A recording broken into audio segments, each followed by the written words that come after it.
Good afternoon, fellow Foundrymen. This is Senthil Kumar from IIF Chennai Chapter Secretary. And thanks for all for joining this afternoon session. And before starting, I am requesting everyone to put yourself mute. Maybe you can also switch off your video so that we can give a focus to our speaker. And Sir, Srinivasa Reddy sir, thank you very much. During my official visit, I could request and you have agreed. And I have seen a lot of your speech and it's very impressive. And this is the first time I think you are giving your speech to Chennai chapter. Of course, as I mentioned, we spread this news to across the nation. I think many of the members from across the nation have joined looking at your name. And we expect good things from today, sir. To introduce to welcome the gatherings formally, I'm requesting now our SR chairman, Mr. Sanjit Kitu, to welcome the gathering formally. Sanjit, sir? Yeah, good afternoon. Am I audible? Yes, sir, you are audible, sir. Yeah, good afternoon, everyone. It's an honor and privilege to welcome you all to this webinar, which has been jointly hosted by IIF Southern Region and Chennai Chapter. I welcome our today's guest speaker, Mr. V. Srinivasa Reddy, Executive Director, Synergy Energy Industries Limited. Welcome, sir. Chennai chapter has really chosen a very apt subject for this webinar because in today's world, financials for Foundrymen is a very thing that we require. So I request everyone to please make use of this seminar. Thank you. Thank you, sir. Thank you very much. See, generally I say now, before we talk any topic, we need to understand whom we are listening from. I think generally we introduce the speaker, and Reddy sir is, even though it's not required any big introduction, he's a well-known figure across the foundry industries, and the entire nation knows him. But still, as a formality, we need to introduce. Now I request our SR Secretary, Mr. Palimurigan sir, introduce the speaker to the audience, please. Yeah, good afternoon to everybody. Fellow Foundrymen. In fact, it's my honor and privilege to introduce, I think, one of my close friend and person known for a long time, Mr. V. Srinivasa Reddy. Presently, he is the Executive Director of Synergy Green Industries Limited, Kolhapur. He is a mechanical engineering graduate with Masters in Foundry Technology from NIPT Ranchi. He has done his executive general management from IIM Bangalore and trained as a black belt in Six Sigma. So he has got 29 years of experience in producing large size critical castings in the weight range of 500 kgs to 50 metric ton, the single piece, to various industries like wind turbine, hydro turbine, mining, plastic injection, and general engineering applications like steel plants, cement plants, etc. in majority of ferrous material grades like AGN, Grayan, and steel. His area of expertise is into product development, operations management, greenfield foundry project, design and execution, and managing foundry businesses. During his career, he has established 2 greenfield foundry projects, each with a capacity of 30,000 metric ton per annum, and got listed the Synergy Green Industries on stock exchange by attracting investments from reputed foreign institutional investors like MIT Boston. So the floor is yours, Mr. Reddy. So you can start your this thing. We look forward to hear from you. Thank you, Mr. Palani, and thank you, Senthil and Sachin. Just one second. I'll share my screen.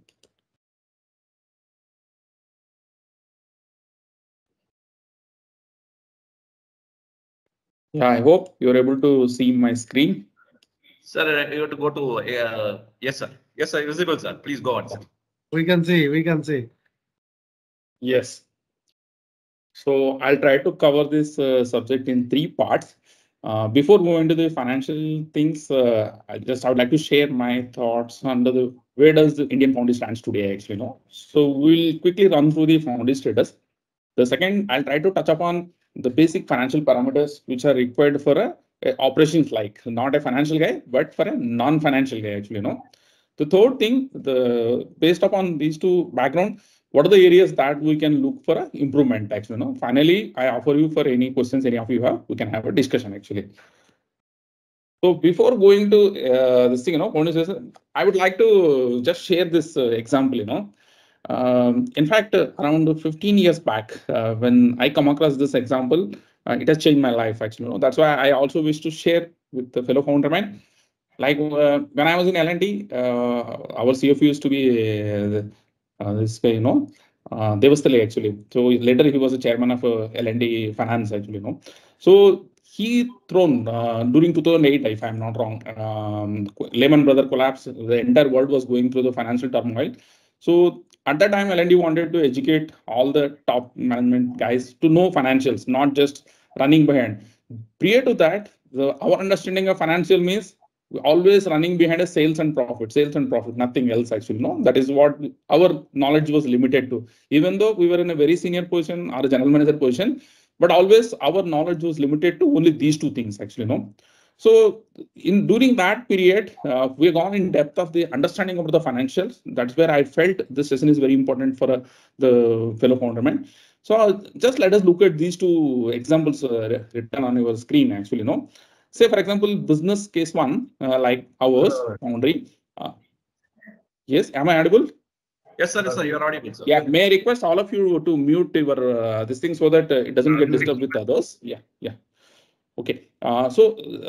Typically, a Foundry business operates with. Sir, Mr. Kirti Bandi. Senthil, you can't mute all the participants. You don't have access to mute all the participants. 1 second. I think, yes, Redgar, you can do at your side itself. No, I need to exit the full screen and I need to go to the participant. Actually, I need to switch the screens. Shekhar, please mute these. Yes, sir. Yes, sir. Yes, sir. Okay, please, sir, go ahead. So, yeah, let us take these two business angles. Why a foundryman requires a financial? That's what I'm trying to make in this thing. Say typical foundry looks with about 30 days inventory in our hand. Suppliers will give us a credit, maybe for 60 days credit they offer. And we may have, say, 8 weeks of lead time for producing the castings, including casting, fettling, machining, RFD, and all put together. And then once we do a sale, customer will ask for some credit actually. Typically, industry norms is a 90 days credit. This is how the whole business cycle works in our foundry industry actually. So the total cash cycle in this example is almost 120 days. It means we can rotate our 1 rupee money 3 times a year. This is how the first example look like. Let us say if the foundry, this first example is making a profit of 10%. Okay, let us go on the other side. Say we take on a street side someone like a mobile seller, a trader. He carries an inventory of just 20 days and dealer may give 10 days credit to him. And customer generally he does the sales against the cash. He doesn't give a credit. So the net total cash cycle for him is just 10 days. So the same 1 rupee money, he can rotate 36 times a year. So if you compare these two examples, foundry can do only 3 times a year. And the other side, this guy can rotate 36 times a year. Now, for example, if this business is making just 2%. So according to you, which business is better? So many a times we always used to say the 10% margin business is better than 2% margin, right? The answer is wrong actually. If you look at the amount of cash generated in the second example, that 1 rupee money he is able to rotate 36 times. So I can multiply 36 with 2% is 72% is the return on capital implied, right? So and as against in foundry case, 10% of 3 times is just 30%. So which one is a better business now? So it's the second one for sure. So for the same price, same thing, how do I manage a business is most important thing. Many a times, many of the foundrymen think that financial is a finance guy's job. It's not our job. But finance guys only print the balance sheets, right? The balance sheet we create. We standing in the shop floor create the balance sheet. So the financial guys only report the balance sheet. So it is equally important the one who is working in the ground, he understands what is the financial, what decisions he is taking actually. So that is the purpose of this session. Just I would like to take you to the next this thing. So let us quickly run through the foundry status. Today, if you look at the foundry, the challenge, opportunities. Indian foundry is doing about 11 million metric ton a year, which is closer to 1.5 lakh crores of turnover is happening. But majority of the foundries, anywhere between 5 to 10% rejection is a very common issue actually, So which will be costing closer to 3% of their the bottom line actually, which if I translate the number, it's about 4,500 crores. On the productivity front, either due to excess capacity or low utilization or whatever the reason actually, maybe 3 to 4% kind of the productivity related losses with there, and the cost is if we add up all these things, it's almost 10% of our balance sheet, which is about 15,000 crores per year, will be drained out because of these three reasons. So this is nothing but an opportunity. All complaining the prices are low, we cannot survive, the profitability issue and all, but we don't look at ourselves how we can turn around actually, So why we are facing such a big challenge actually, what is the issue with this foundry? So typical foundry looks like this, say 1,000-ton foundry, 300 people, more than 100 products, more than 50 measurements in the foundry, more than 100 machines, and more than 50 processes and 150 plus raw material. So each and every variable is going to change your outcome. Say if you have two variables, there is a four possible outcomes as per the probability theory. See, if you imagine everything is a variable, this translates into 11 variables. But how are you going to manage these variables? So we are trying to manage with very few things actually, like we have a magma simulation or a spectro and all. But we need to go much beyond that actually, to control this.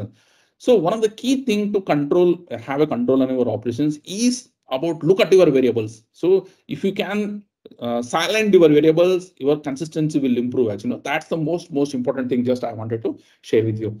Now, adding to our problems, this is another story actually. If you look at last 2-3 years, okay, it's quite challenging.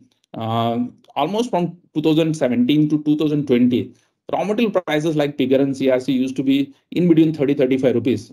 It never gone up beyond actually, within a 10% variation. But post-COVID, the things have changed. It has moved all the way from 35 to 60 or 70, So many of the foundries would have been struggled to manage this rise. You cannot get a price increase from the customer overnight, actually. So over and above whatever our internal problems are having, the external factors like this kind of situation, I don't think these things are going to end anytime soon. Actually, one or the other keep on happening. So we started with Russia-Ukraine story. Then now Israel. This Hamas war, you control on what is happening behind your hand. So only the way is you become more robust and you have better control in the foundries. So the foundry challenges, if you look at the major issue, what we face is the plant utilization actually. Then the second thing we always keep on complaining about a competitive casting prices. This word is going to be there forever, ever, and it's going to be even more challenging going forward. It's not going to improve anytime soon. Actually, only thing we have to improve, not the market is going to improve. Now, the second thing is, as we discussed, high input cost. And nowadays, even more challenging is availability is another big challenge actually. So even if you are willing to pay higher money, sometimes we end up in a situation wherein it may be for 15 days or 1 month, whatever. Even one raw material is not available. Like recently, there is a challenge with the pig iron. The pig iron, the iron ore not available. There is a short supply actually. So then if you lose production, then again the point number one gets violated. Actually, plant utilization becomes a challenge actually. And the third thing, which I also discussed about the higher quality cost and shortage of the skilled manpower. This is another big challenge actually. And going forward, even the work environment and statutory compliance are also going to be very important, the factors for us actually. So keeping all those things in mind, we need to become more efficient actually. So let us just look at what is making the impacting our foundry sustainability. So there is one foundry on the left hand side wherein say these are the three functions. When I say marketing, operations, including technology, what you call production, operations, whatever you call it, and then third is the finance. My observation is many of the foundries work in silos actually. The marketing guy doesn't have a full knowledge about what is my operations. His job is to get the orders. So he always comes and says, "Sir, mere paas bahut order hai. I got a lot of orders." So there is no meaning in what kind of orders you got, right? So because of he doesn't have a cross-functional knowledge about the operations. Say one casting is very critical, but it looks maybe higher price he got it. But that may be taking much higher resources actually. No, the same thing on the other side. If you go on the operation side, operations guy doesn't have a this thing, knowledge about the market. So due to lack of this operational this thing, cross-functional knowledge, the at the end of the day, company efficiency will significantly lose. So this I would like to compare with the today's cricket world actually.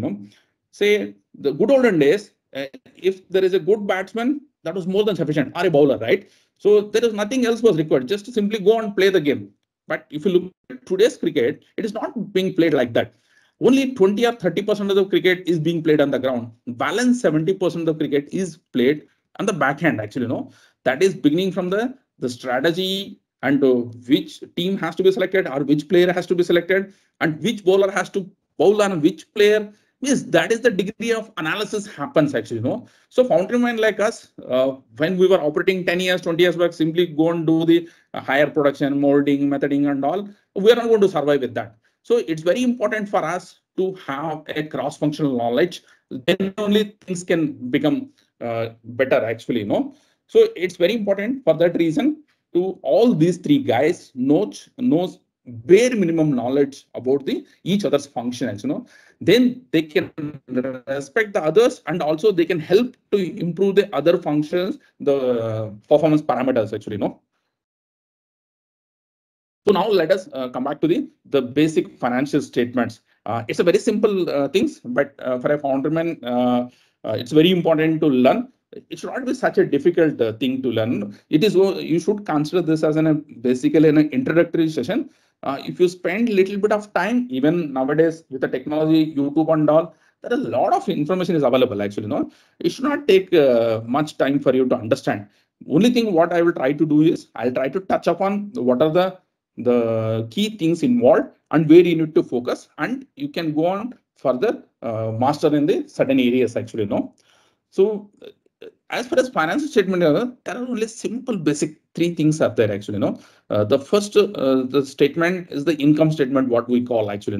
So that consists of simply revenue and expenditure and the profits, nothing else. It is like our employee, the salary or whomsoever, you take a monthly salary. So is the revenue is nothing but your salary. Expenses are nothing but your expenses. So whatever the leftover saving is nothing but a profit. So for a company is also similar to your salary. It is about the sales, then the expenditure actually. So this is the first part of the statement, what we use in an income statement. And the second part is the most important actually, because we always run behind the sales actually, but the crux or success lies in your balance sheet actually, which 99% of the people doesn't go into the balance sheet.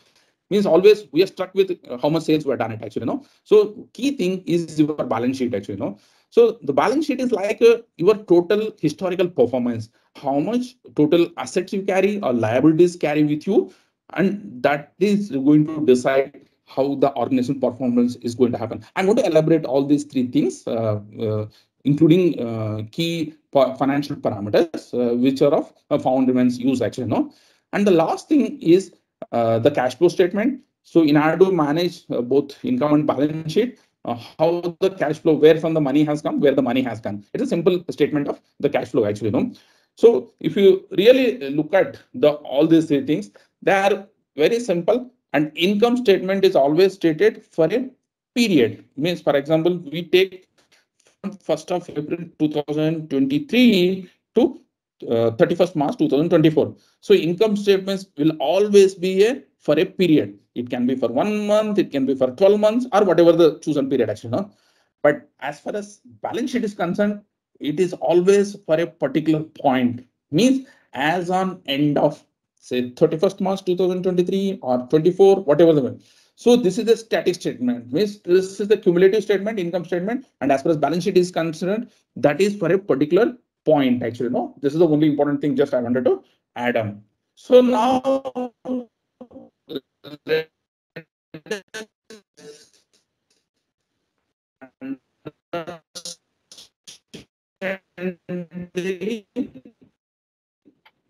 the income statement little bit in detail. The income statement actually, all the expenses we remove, then finally we end up with profits. But how do you look at the profits actually? So one of the key word is being used in the industry terminology. We call it as a PBDAT, or profit before depreciation, interest, and tax. It's nothing but your total sales, net sales minus direct expenses. So once you remove the direct expenses, what is your PBDAT, the percentage actually, So the name itself will suggest what does it mean. So D and I stand for a depreciation and interest, and T stands for a taxes actually, So that is what the PBDAT. And the similar way, if you go through the other things as well, that is a PBAT. So once you take off from PBDAT depreciation as well, then it becomes a PBIT, profit before income and interest and tax actually, The PBT is once you take off the I as well, that is interest as well, then it becomes a profit before tax. And finally, the post tax, that is from PBT, if you remove the tax, it will become thing. But what is important for us actually, Generally, many founders think the growth. Yes. Many times, one thing is forgotten, that the growth is the most important thing. It is not for increasing your the profitability or anything. Even to sustain existing business status quo, the growth is the most important fundamental thing. Why we need a growth is because generally year on year the customer will keep on asking for discounts. Your salaries will grow, your expenses grow, the competitors will grow. So how do you manage all these things? The only way to manage all these things is your revenue growth. So the most important thing, whenever you look at a business, the first fundamental thing is you need to look for a growth. That is the major, the contributor for you actually. The typically 15% we call cumulative average growth, CAGR growth, what we call. 15% considered as a good. If you grow at a 25-30%, that is great. But even to sustain, I don't think minimum 10% at least it is required actually, So you should keep in mind the growth is the fundamental driver actually, It is very similar to our salaries. Can we work with the same salaries for next 10 years? The answer is no. You can't maintain the same standard of living. Then the same thing is applicable for your company as well actually, So growth is the first important thing. The second, the thing is the PBDAT margin is what we call. The PBDAT margin is your ability to price in the market. Means what is your capability of the organization to get a certain price minus of your direct expenses. As per D, I, and T is concerned, it depends on what is the level of assets you carry, what is the cost of financing, how do you manage all those things. That is what is going to differ. But as far as the organizational top level, the market point of view, what is most important thing is maintaining a certain degree of PBDAT margin percentage. Again, this is a debatable topic. What is the right margin and all? So as per my experience, whatever I have seen for a manufacturing companies, about 12% should be good. Even automobile industry and all also work with a 10%. It depends on what is your depreciation and I component. If it is a very old company with 30-40 years, and if you hardly have any depreciation or interest cost, and are you sitting with a zero debt, the probably even you may work with a lesser than 12% kind of the margin. But if you are a relatively a new company with 5 years or 10 years kind of thing, the probably because there will be a sizable amount of depreciation interest as well. So very important to have a healthy PBDAT margins actually. So if you look at the second part of our the finance statement, probably sorry, we read it as a balance sheet. I have not forgotten to correct the heading of this. So we'll go to the second part of it. This has got three elements actually. The first part is we call it as a non-current assets actually.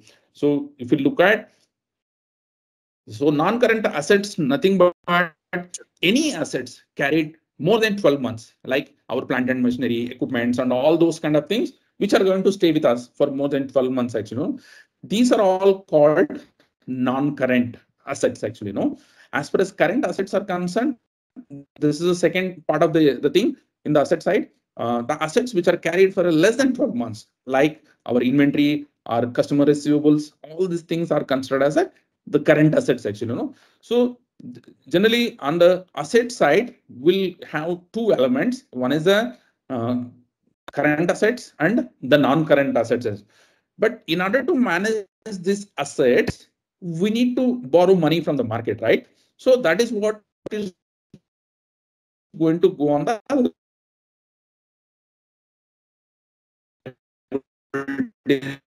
side. On the liability side, there will be two parts. One is on the management fund, another is from the bank term loan. I borrow a loan from a bank, which is payable beyond 12 months. That is considered as non-current liability, actually. No, as far as current liability is concerned, the money which I need to pay them within 12 months, like creditors or any other, the statutory payments or the employee salary, all those kind of things will fall under current liability, actually. No? And the last one is the equity. That is nothing but either shareholder or a management fund is called as a equity. So these two things put together, one is liabilities, that is current and non-current, plus management fund are going to hold these assets. So we have to understand that. So if I increase my assets, okay, I need to borrow more. That is the fundamental thing, actually. No. So what is the takeaway from this basic balance sheet, actually? No. The first part is we are talking about the debt to equity ratio, actually. No, because as we discussed, if you carry more assets in your book, that needs to balance by some funds, right? You need to either borrow from the bank or management has to put the money into it. So it's very important for us, the total debt in our book to the equity ratio should be less than 2, actually. No, because if you have more borrowings in your book, you end up in paying more interest and you will have a challenges, actually. No? So this shows the your what we call the borrowing leverage, what we call it, actually. No. And the second part is the current ratio. Current ratio is nothing but a current assets upon current liabilities. This indicates the organizational liquidity, actually. No. So generally, at least it should have 1:1. Means whatever the liabilities I have in the market, that much asset should be there in my hand, actually, minimum. For a better organization, it should be at least 1.2 to 1.5 is highly recommended, actually. So you should not go below 1 for sure. This is a very threshold value, actually. No. But what is important as a Foundryman, you have to understand is, for me, is this ROCE. I treat this as like an ATM machine, actually. No, many times we say sales and what you call as the profit and all, but even before I give highest priority to the return on capital employed. If you look at my first example, what you discussed, what you're saying, a 10% profit is not a good business, 2% profit organization is a better business, actually. That's what we are saying. But how do you derive it? So one of the key thing is return on capital employed, actually. No? Return on capital employed is nothing but a profit before interest and tax, PBIT, upon total capital deployed, actually. No? That is from the management fund and bank borrowing and everything is together is called return on capital employed, actually. No? So this benchmarking should be targeted above 15%. What does it indicate? It's nothing but we are going to put money into the business, how much returns it is going to generate.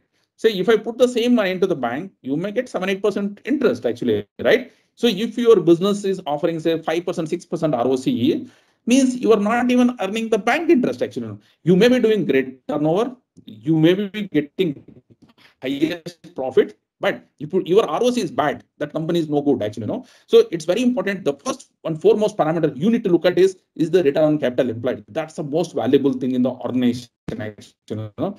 How this return on can be improved or it will destroy is if your receivables, the customer credits goes up significantly, or you end up in carrying a huge amount of inventory. See, please don't just look at your the sales or profit, actually. No.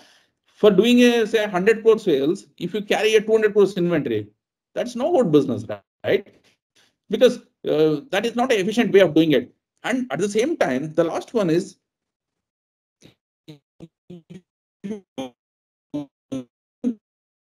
may end up in carrying. So 1 second.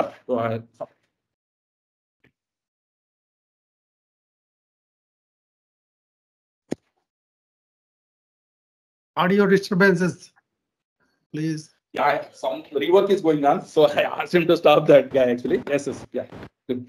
So what we're trying to say is, you please focus on your total assets, because as we discussed, the more assets you carry in your book, you need to balance with more money is being pumped inside the organization.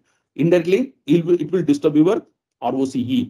So if you have a lighter balance sheet in your book, then that is called as an efficient organization. Yes, it is important to have a good profit percentage, but even before profit percentage, it's equally important to have a healthy balance sheet. What we call healthy means you consider like a fit person, human being. A person one who's fat is not considered as healthy. He cannot run. He can. The same way the balance sheet should be thin, as asset light as possible. Actually, no. So you need to focus upon the improving your receivables are efficiently collected and you are managing a good inventory. Please don't have a the unwanted inventory and all those things. And equally important to manage your non-current assets or your unutilized the plant and machinery. Actually, no. So many times it's a human behavior, or even with particularly with Indians, we have a habit of carrying the assets. Sometimes we may end up in using this asset with that intent that may be not be usable at all for many for a longer period. Actually, no.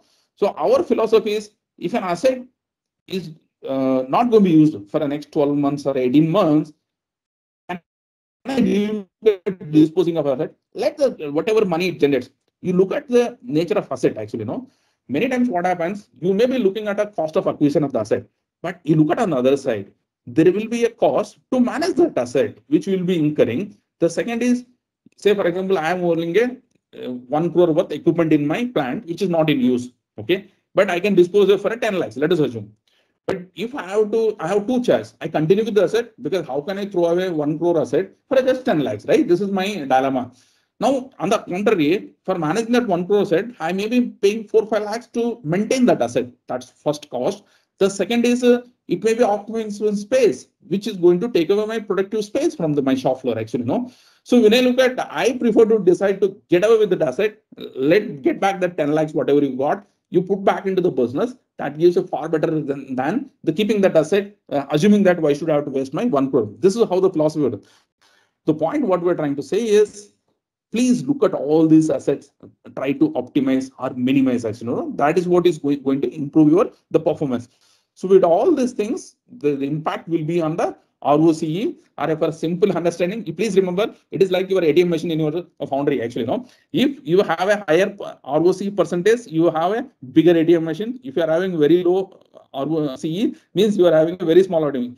How much big business you are doing has got no meaning as long as your ROCE is not good. Actually, no.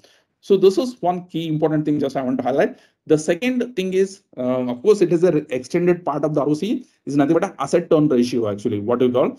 So in the beginning, if you look at what we told, our asset turn ratio was 3 for a foundry and 36 for the mobile guy, right? So what is important is you should have a healthy asset turn ratio. There are many companies having less than 0.5 asset turn ratio. Actually, no, means their business are not being managed well. They may be making profit. The organization may be doing big sales, but if asset turn ratio is low, it's very important to go and look back. Actually. Yes. Can I request all of you to mute your this thing, please? It's done, sir. It's done. So another important thing is asset turn ratio. So according to me, three major things for the business. Actually, in the previous slide, I shared about a PVDAT, that is your ability to price your product and also to manage your cost for manufacturing. That is what the indicator of a PVDAT. Actually, the second one is how do you manage your resources comes from ROCE. So this is the second important thing that you need to manage even in your business. Always try to maintain as many low asset base as much as possible. Actually, no. And third thing is, please have a eye on your the total asset turn ratio. Actually, okay. So that is nothing but a total revenue divided by totally how much assets you have. 1.2 is a very low value, means it's a bare minimum. Higher is better because the balance sheet becomes bigger, it always becomes challenging to get to the 1.5, 1.10 and all. But please have this thing, look at the financial numbers. Can I change either of these things, whether it's ROCE or asset turn ratio? Actually, no. So these are two things which are going to change your organization. The point is here, even without changing your process, without changing your customer prices, still your organization performance will dramatically change if you look at these three important numbers, the PBDAT, ROC, and ATO, asset turn ratio, actually, no? Then automatically, once you improve this, the debt to equity ratio will fall, actually, because once you have more money in your hand, automatically your debt will go down and your ratios will improve. Rest of all the things are the shadows, actually, no? So you need to manage these three important things in your the Foundry, actually, no? And the last one of the financial statement is the cash flow statement, what we call. This consists of basically a balancing of your cash flow during a period. Now, in this case, say for example, a 1 year or so. So this is nothing but there are three major segments. One is cash flow from the operations, then cash flow from the investment. Third is the cash flow from the financing activity. These are the three major headings where cash flow is being monitored. And the first part is the operation is nothing but the profit before tax, what we spoke in the beginning, that is nothing but a profit. Then we add back the depreciation and interest income to the all this thing. This is the kind of money what operations have generated. Sometimes we may feel we have made profits in the book, but there is a good possibility if your receivables has gone up during the period and if your inventory has gone up in that period, that whole profit what you have made, that you might have end up in using to increase these assets, actually, no? So that's why the operational cash flow consists of, apart from profitability, increase or decrease in receivables, payables, and inventory, actually, no? So collectively, all put together is considered as a cash flow from the operations, actually. So we need to look at what is favorable. We need to avoid what is favorable. We should improve that parameter, actually, no? So, for example, if I can improve my receivables, decrease my receivables, it will improve my cash flow. Even though I have seen a company wherein, I don't want to quote the name, they hardly made a 10 crores profit, but they paid off 50 crores debt. How it is possible? Because they could manage the cash flow from managing their assets properly, actually, no? So there is a good possibility if you have to reduce your debt, there is no necessity you have to get that money only from the profits. You can also get it from managing your asset base, actually, you know. Then as far as the second part of the thing is concerned, the cash flow investment activities, actually, no. Say for example, if you go for a capex or if you sell assets, there will be either income or expenditure on your investment point of view, actually, no. And the last thing is investment from the financing activities. Even in financing also, there are two-way mechanism. One is we go and borrow the money from the bank, then we raise funds, so we get money inside the business. Or if you pay off your debts or reduce your the liabilities, then your cash may be outflow, actually, no? So if you look at as a glance, so I'm just summarizing the whole finance statement. The first part is the income statement. The simple revenue minus expenses minus revenue minus expenses, nothing but a profits. So in the profit we discussed, the PBDAT is the most important thing which you need to focus upon, actually, you know. The second part is what is your cumulative balance sheet looks like. Means historically from the inception of the company. If a company is 50 years old, this balance sheet cumulatively consists of during 50 years, whatever the assets and liabilities are created in your sheet, actually, no. So in this, we have also discussed about ROCE and asset turn ratio is a very important thing in your the balance sheet, actually, no. And the finally last one is the cash flow is very important to manage our assets apart from the profitability to have a healthy cash flow, actually, no. So the finances are as simple as unnecessarily many a times it's quite complicated. Even a simple layman can understand this. In fact, this finance statements are being managed by every single household. Our housewives manage this whole thing, right? Say like you get a salary, so she manages the all, and also she takes it to the balance sheets, like you have a house or you have a car or you have got investments or any kind of thing, and certain liabilities are kept. You borrowed some loan for a house or you got a children's education. So all these things are even managed in our personal life as well, actually, no. Like you want to buy a house, you go for a cash flow statement, go to the bank and borrow the money. So whether it is for a company, for an individual, all these financial statements are being managed on day-to-day basis. Only thing when it comes to Foundry, we always think it is only a production or a marketing or a sale, actually, no. So if everybody understands this simple three basic statements, actually, no, though dramatically the Foundry efficiency can be changed.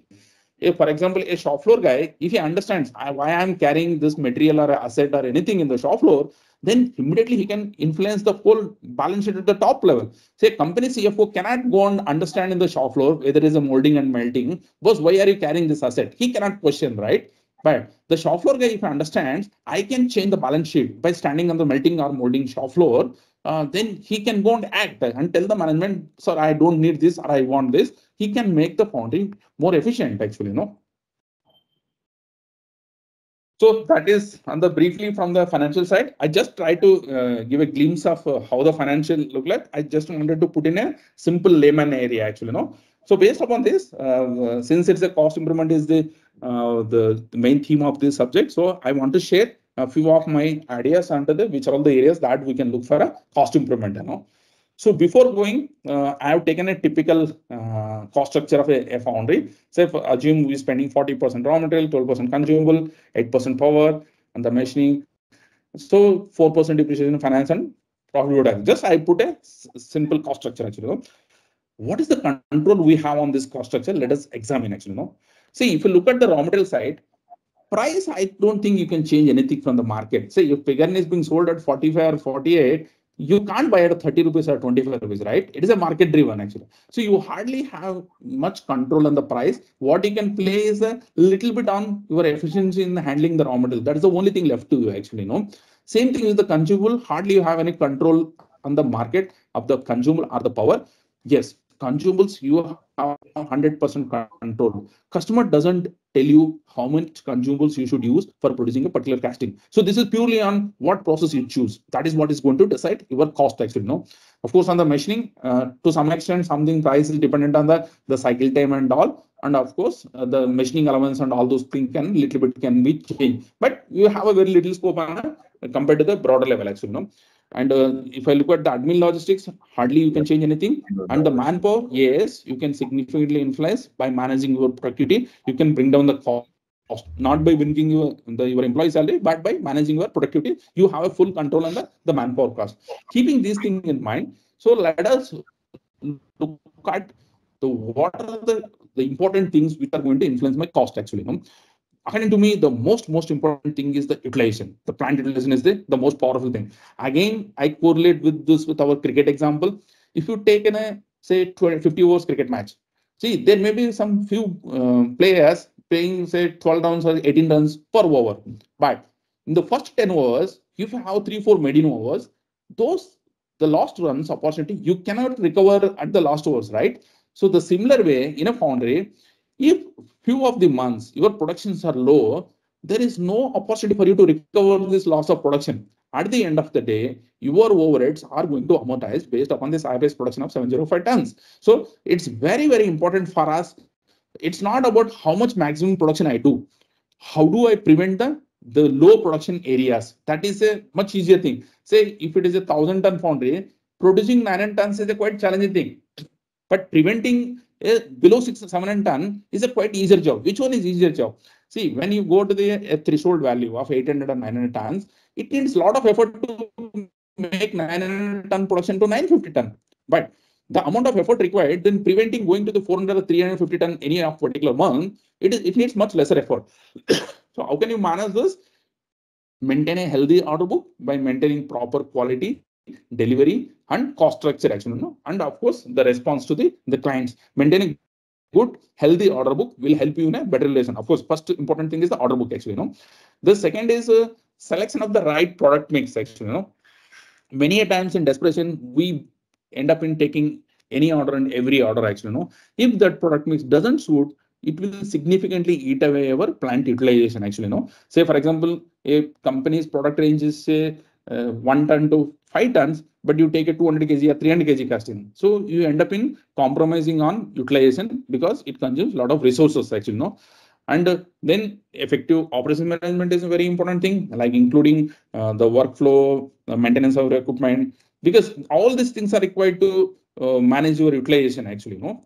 So another last thing is increase your production with your productivity improvement. This will also cushion in your demand fluctuation. See, demand is not in our hand. At the end of the day, whatever the demand comes in your hand, you should not lose the opportunity. That should be the thing. Actually, first place, would like to protect the demand, but at the same time, you cannot avoid the demand fluctuation. Then you need to look at how can I manage the demand fluctuation. That can only be done through a better productivity. Actually, so this can influence easily almost the proper utilization of the capacity can influence to the tune of 3% of your the bottom line. Actually,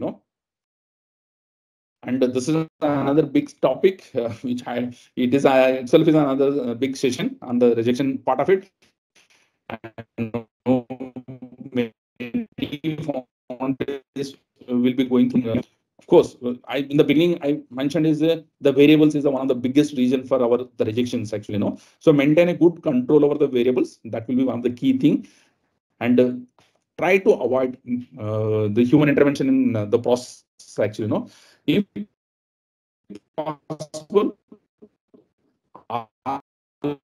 always try to, one is controlling the overall variables, and the second is always trying to move from a human dependent to the technology dependent will help you in controlling this rejection. Actually, of course, use a simple problem solving techniques itself should solve your more than 90% of the problems. Actually, many times we go for a complicated analysis, we end up in not solving the problems, but with simple common sense and the simple problem solving techniques will solve majority of your problems. Actually, and at the end of the bottom line is process discipline is the key to your success. Actually, I believe if any average foundry is having anywhere between 5 to 10% rejection, will be incurring anywhere between 3 to 5% kind of the product cost. I know that we all talk about zero rejection and all, but even if you marginally control the 2% bottom line, improving through the rejection control should not be a very big challenge. Actually,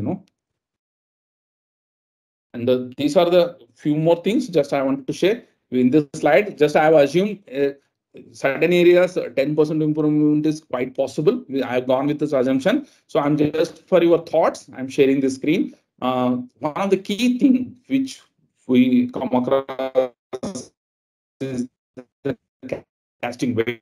Actually, RKZ, the cost of manufacturing, like the way we are doing the SGN casting in our foundry. And there is always a 2-3% kind of the weight variation in the casting compared to the actual weight. Actually, so this is the potential opportunity if you can manage your weight properly. So you have a potential saving directly. Actually, so this could be one focus area where you can look at it.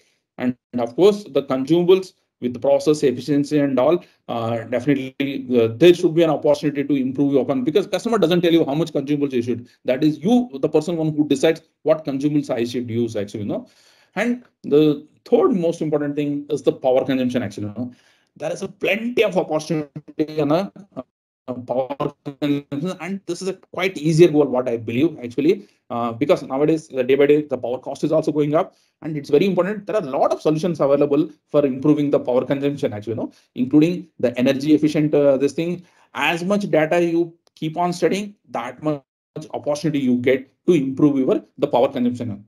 Of course, the last thing is about the manpower productivity can also be one of the key area where you can look at it to improve the costs. Actually,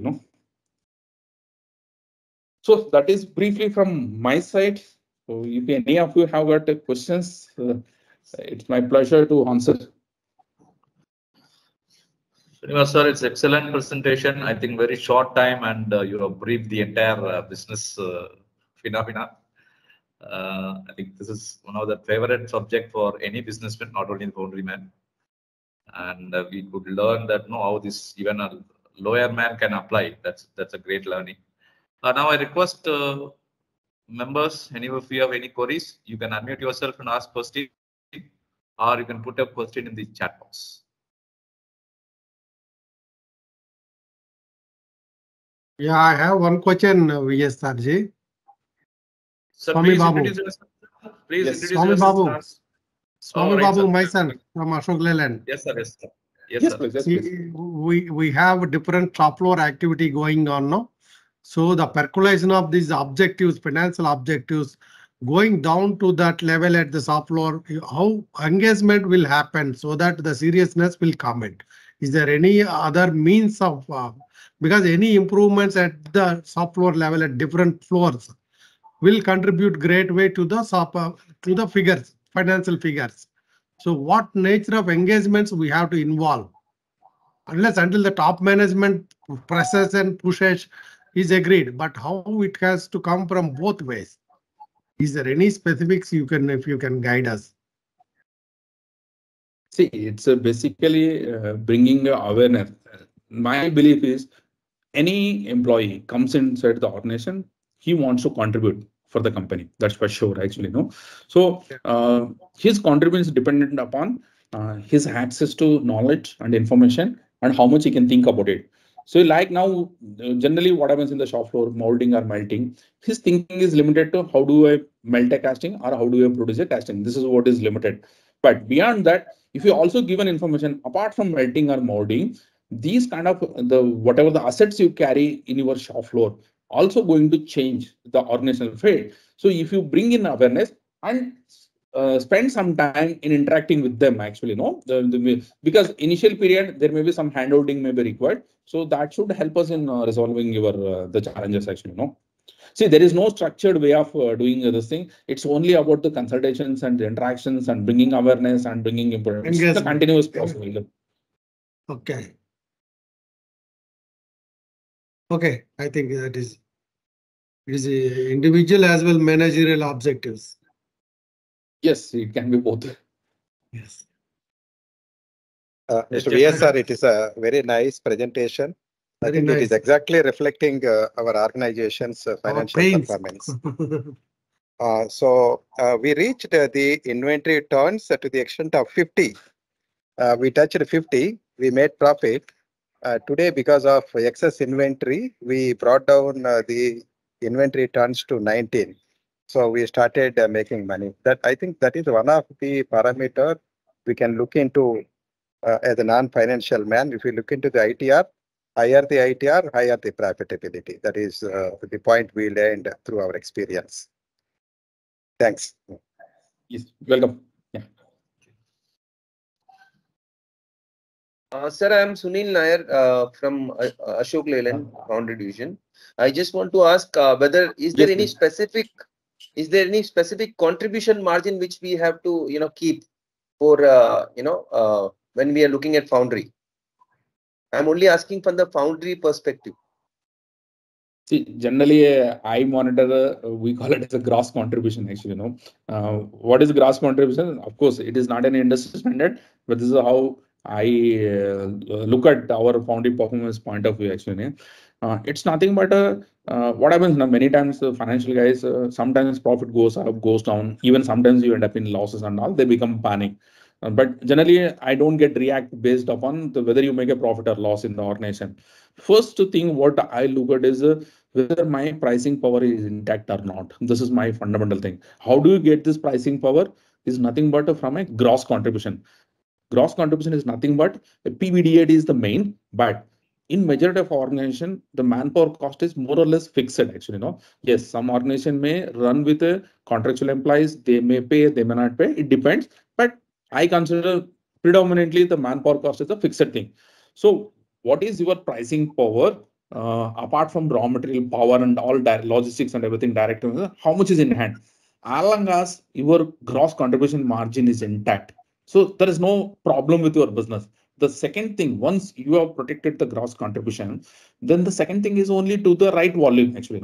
Say like if foundry is 2000 tons capacity, you do the minimum, the whatever is 1500 or 1200 break even quantity, then you should be out of this thing, actually.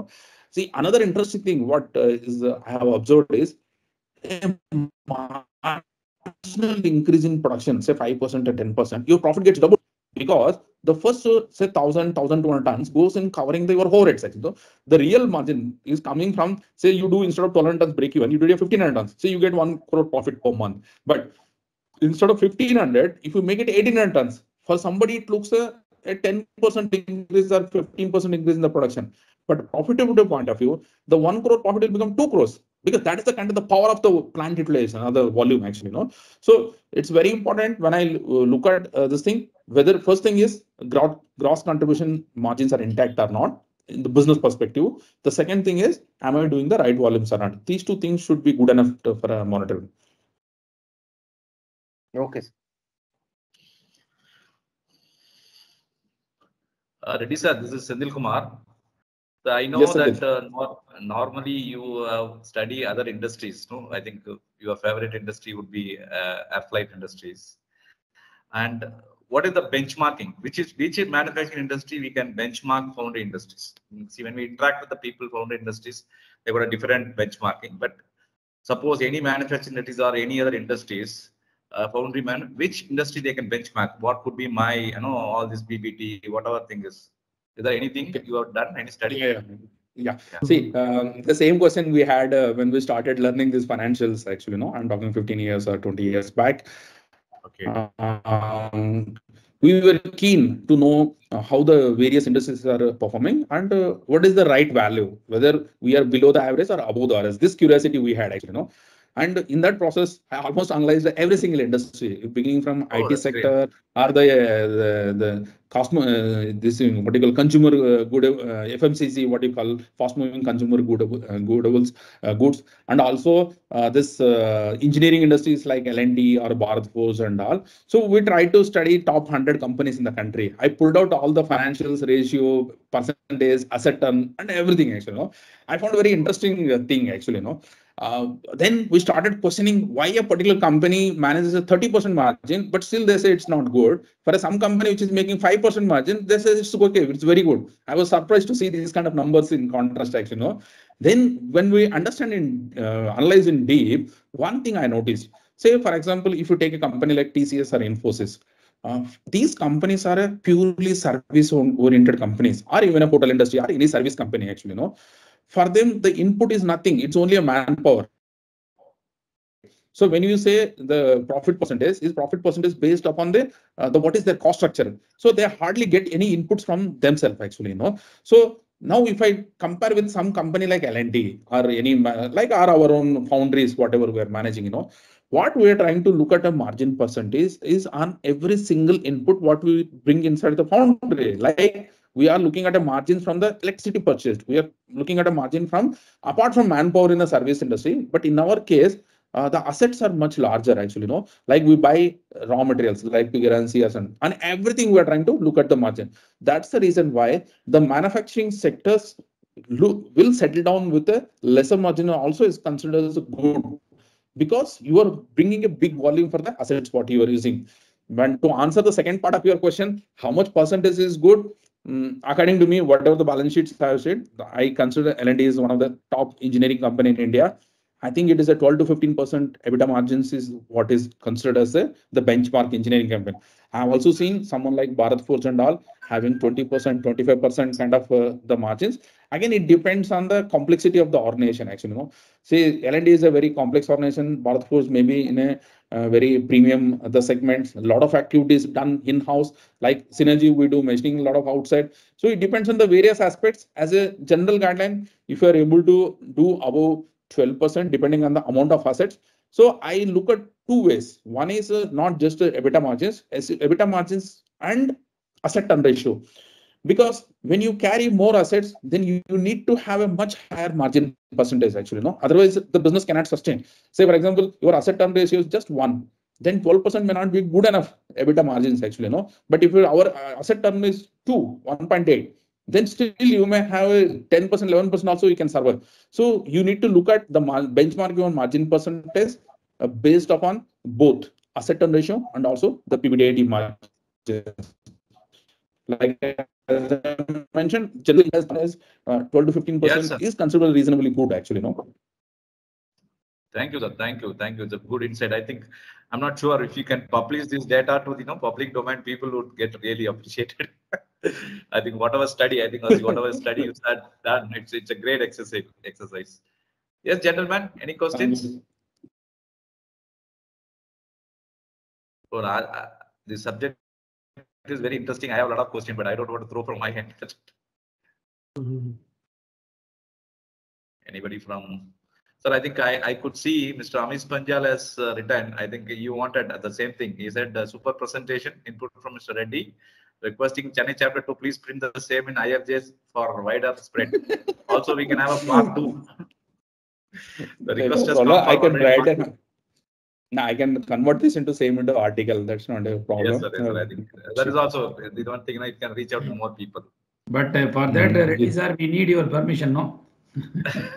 No, I'll make and convert into article. See, Yeah, last time also what happened, we presented one in a dissertation in our Kolhapur Westcon, this thing, So Okay. next day morning that our Western chapter they came, we want to publish this document. Then same thing I converted into a small article and then we published it. It's good. It's good. We can do something because see, a lot of explanation is there in the slides because the slides are intended to describe. But someone who just is looking at slides, they may not understand. We need to put with some words. So probably same thing can be converted into an article.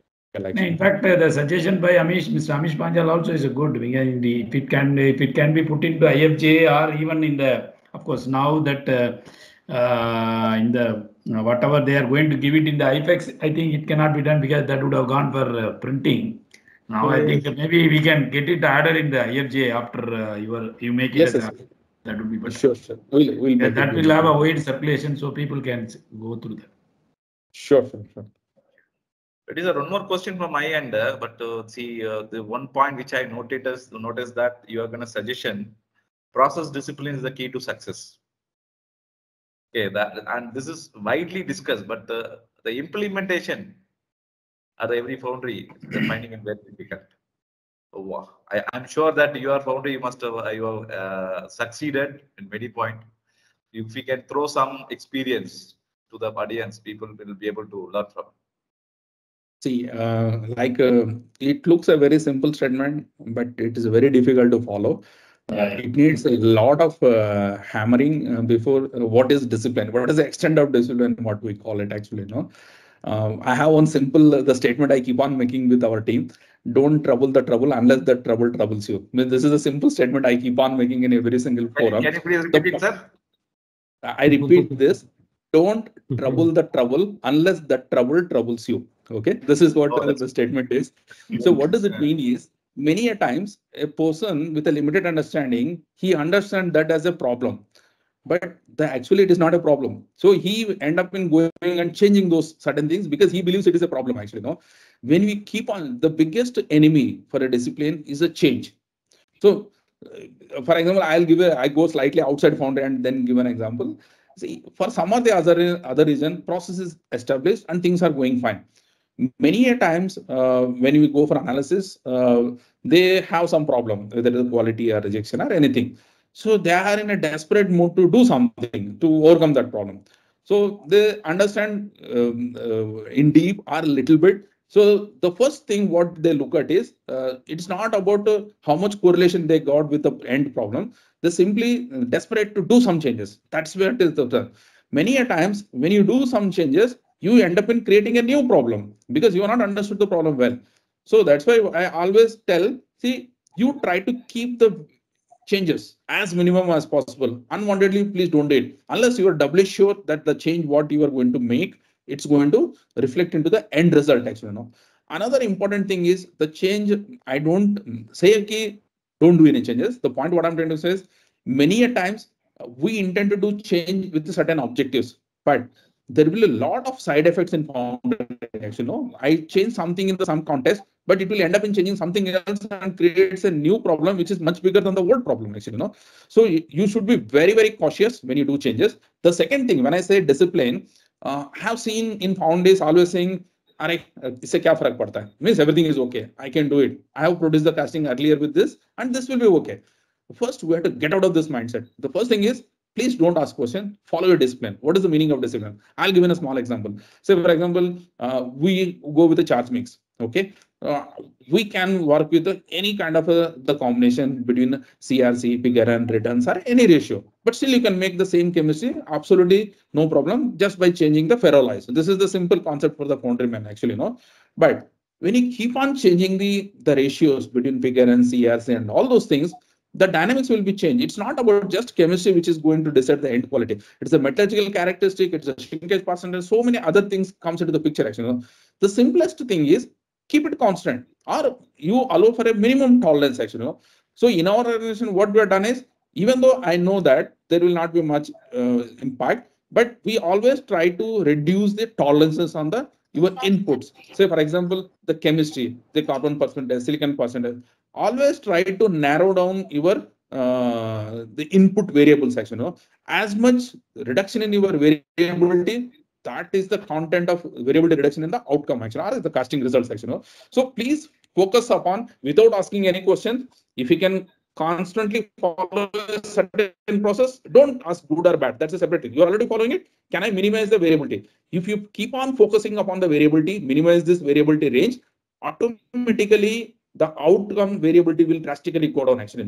In fact, I had a special presentation on this variability concept. I could not go through it today, but one of the key things for all your problems is the variability. Even I tried to touch upon with my first slide, but I did not go in elaborate because our focus was mainly into the financing or the cost. I did not touch upon the big this thing. So if you are able to control your input variability, say for example, even to the extent even I don't change the supplier, the particular thing, or the quantity of addition, or the targeted range. So when you keep on reducing all these input variables, so automatically your output. So similar way, you need to look at the whole overall organization level to reduce the variability. That is the key for your discipline actually.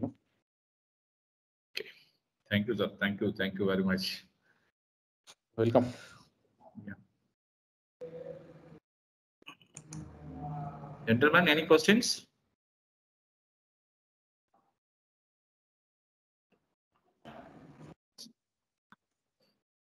Sir, for your slide, you mentioned that raw material contribution is almost 40%, whereas the quantity variation control, you said control is a little bit, right?